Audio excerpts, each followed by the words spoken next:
What is going on, guys? Happy Saturday to all of you and happy day after Christmas. This is the Club of Demand 1993, and yes, I am here with the Tree of Demand, the Tree of Demand, light it up, man, right here, of course, as I am starting to do some brief recap videos from this week's wrestling shows that, of course, besides Raw, as I reviewed Raw on Tuesday night. First, hope everyone had an excellent Christmas. I did, from the best that we could get. Again, it could have been better, of course, with the pandemic, of course, but, it's the best we got. Ate a lot of food, got some nice gifts, some good things to add on. Something that I probably will be using, and need to start testing it out a little bit, but maybe using for some streams. Well, for my streams coming up in 2021, of course. But until then, I'm going to spend today, off and on today, not really tomorrow, as I have plans tomorrow, just catching up on talking about my thoughts on the shows this past week.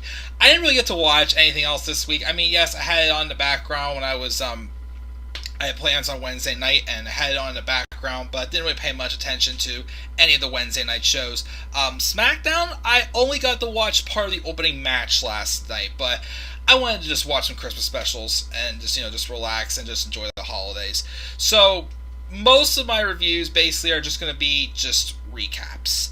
I didn't really get to watch anything to get fully discuss details, but just to basically just recap what happened, and we will go from there. So the first one I'm going to do, of course, is NXT. Since NXT was on first this week, AEW did not start till 10 o'clock this past Wednesday night because of the NBA. So NXT was on first. So I'll talk about NXT first. This show, again, took place at the Capitol Wrestling Center. We're 2 weeks away from New Year's Evil on January 6th. Which we had, I believe, the matches of Kyle O'Reilly and Finn Balor for the NXT Championship. I believe we're now getting Rhea Ripley and Raquel Gonzalez in a last woman standing match. And I believe the Fight Pit match with Timothy Thatcher and Tommaso Ciampa is going to be at that show as well. So that's what I think I've gotten out of this show as far as matches for New Year's Evil. And we'll go from there. But again, no grade really for any of these shows I'm doing, because again, I just didn't really get to watch it. I'm just recapping what happened after I watched the highlights and whatnot. That's the best I can really do right now with the holidays and everything else going on. So that's what I'm going to do here, just recap the shows. So this episode of NXT opened up with Oney Lorcan and Danny Burch retaining the NXT tag titles against the team of Drake Maverick and Killian Dane in a street fight match.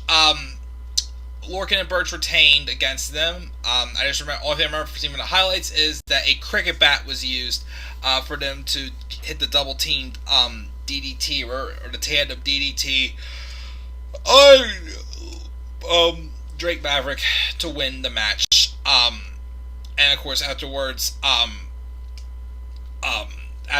we see the heels, just bragging about the best as always, and then Killian Dane carrying out Drake Maverick. We have the very Gargano Christmas segments. I believe the first one, it basically was just a gift exchange between Johnny Gargano, Candice LeRae, Austin Theory, and Indy Hartwell. And then we just have, just reading off here, nothing really. The first present, I guess, was a protein powder for Austin Theory.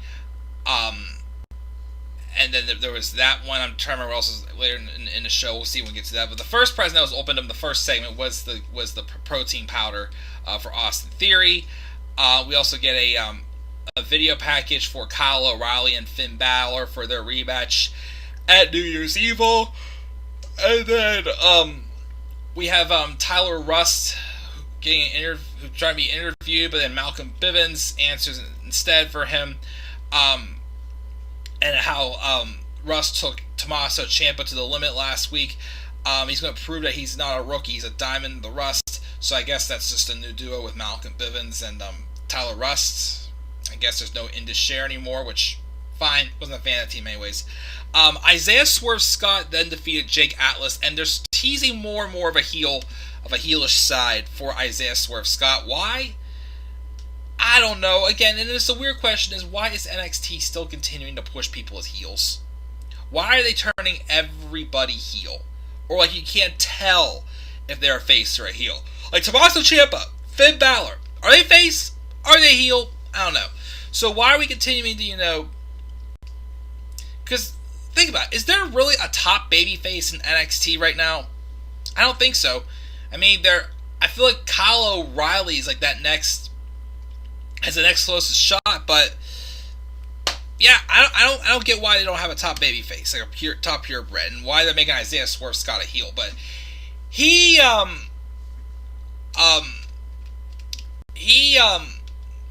defeats Atlas, and he just starts acting all cocky and whatnot. Mackenzie Mitchell was interviewing Adam Cole and Roderick Strong about Kyle O'Reilly. They put over Kyle, who has changed since TakeOver, proved it when he beat Pete Dunne, and he'll prove it when he beats Balor for the belt in a few weeks. And then Velveteen Dream returns, which, okay, hey, Dream, I mean, it's still a weird situation. He returns and taunts him how it looks like O'Reilly is the leader of the Undisputed Era and Cole's the cheerleader, which Cole gets angry and says he'll show him later tonight that he still has it. Okay. Timothy Thatcher was at his school, written down his history with Ciampa, and then he's going to basically be facing Leon Ruff later on tonight, and then and if Ciampa has issues with anything that he's doing, he'll come stop it. Rhea Ripley then took on Dakota Kai and defeated her, and afterwards she gets in a big brawl with Raquel Gonzalez, setting up that last woman standing match at New Year's Evil. Back at the Garganos, we have Indy Hartwell getting a PS5, but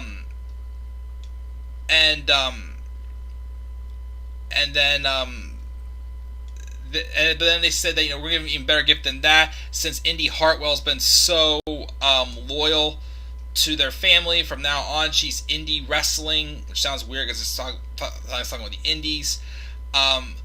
Toni Storm puts over her win against Rhea Ripley, and she's coming for Io's title next. We also get another strange, weird thing with Xia Li working Boa over with kendo sticks. And then we have, again, that mysterious woman's eyes, and I don't know what the heck that is. Bronson Reed returned to action for the first time, I gotta say, maybe since around TakeOver 30, because he was in that ladder match, did excellent. He squashed Ashante Theodonis, who was, I thought at one point, getting a push for a title shot for the Cruiserweight Championship. I don't know, again, the Cruiserweight division is just so freaking weird now. So he's back. And then Mackenzie Mitchell goes to try to interview Io Shirai, who just tells her she heard what Tony said, and she says, hit my music. She gets out there basically waiting for Tony to come out. Tony's music hits, but then Io is attacked from behind while sitting in the chair. Not by Toni Storm, but Mercedes Martinez, who made her return after the last time I think we saw Mercedes in NXT was when she lost that steel cage match, I believe it was, to Rhea Ripley the same night that Finn Balor won the title, I think it was. And then, of course, she was originally in the plans of Retribution, but she got pulled from it. Thank God. So Mercedes attacks her from behind. So, again, good to see her back, but again, I don't know why, Martinez is now got the title again. Who's really got the championship here? We get like a fatal 4-way or something? I have no clue.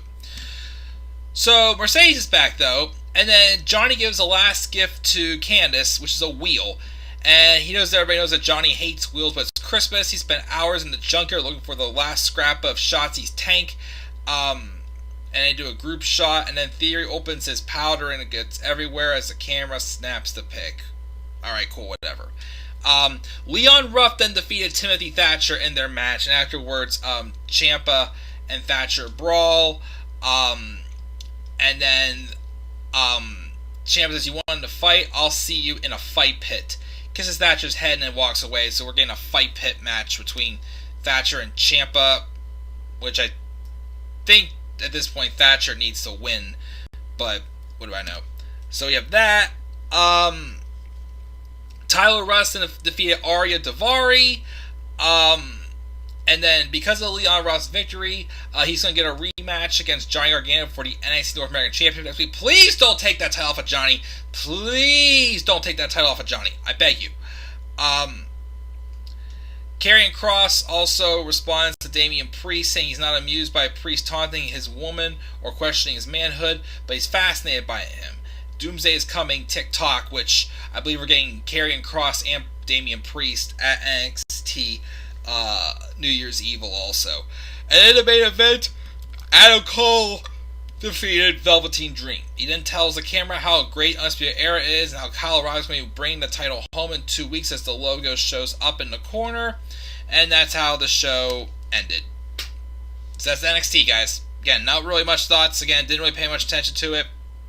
It was whatever. You got all that right, Tyler. What's up, Tyler? WWE wants more heels, which I don't get why. And then NXT is getting weak with face. Well, there's basically no baby faces in NXT at all. Who knows? But let's go do it, guys. Again, I'll probably come by against something else today to do AEW and SmackDown, hopefully. But yeah. So that's NXT, guys. What are your thoughts? No grade for me this week because I didn't really watch it. Leave your thoughts down in the comment section below. Slap a like on the video and subscribe to my channel. And follow me on Twitter at DemandAir93. Till then, guys, I'm checking out. See you all in the next video for my AEW review. Peace out, everybody.